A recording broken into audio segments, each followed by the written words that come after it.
Le français est une langue et plus.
Bonjour tout le monde, je m'appelle Sileni, j'habite à la province francophone du Canada, Québec.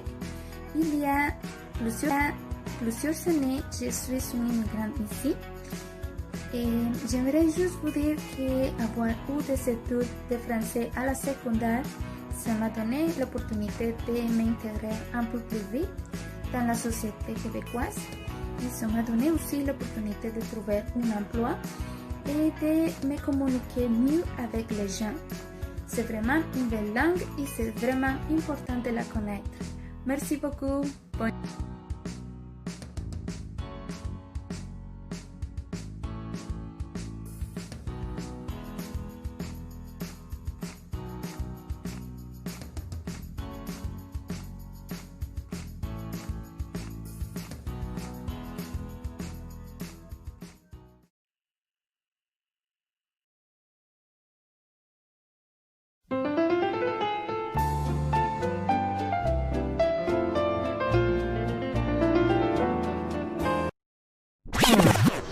À la fin du XVIIIe siècle, en France, naît la gastronomie.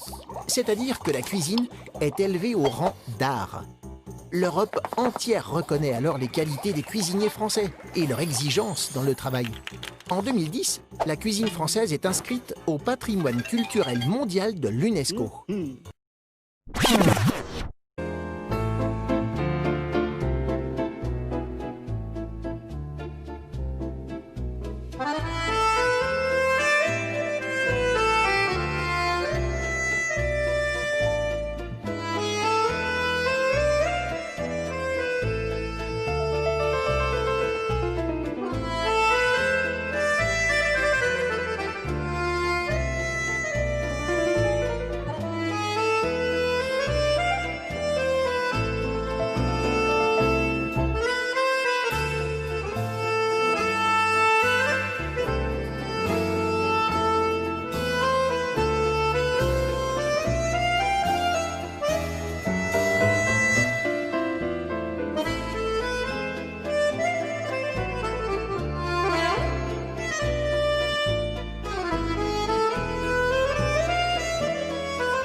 Personnages francophones.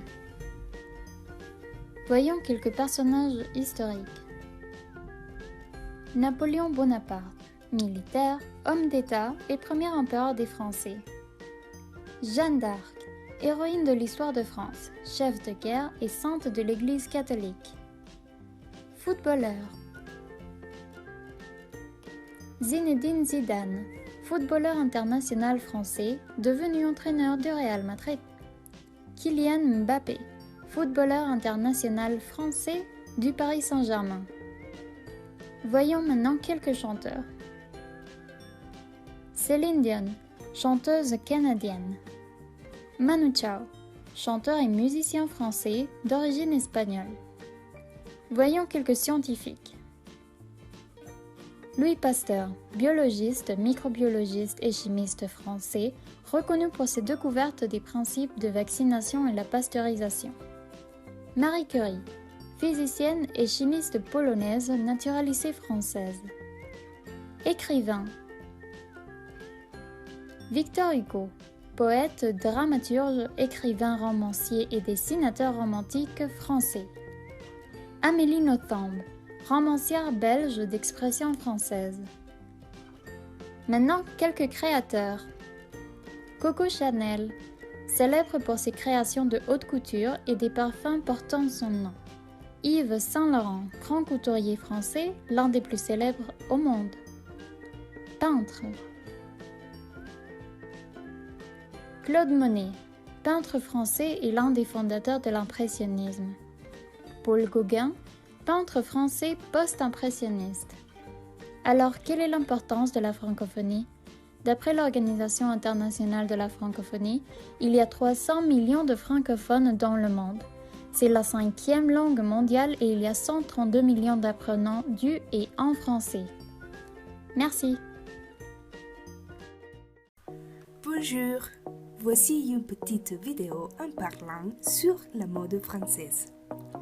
Quand vous attendez le mot mode, à quoi pensez-vous?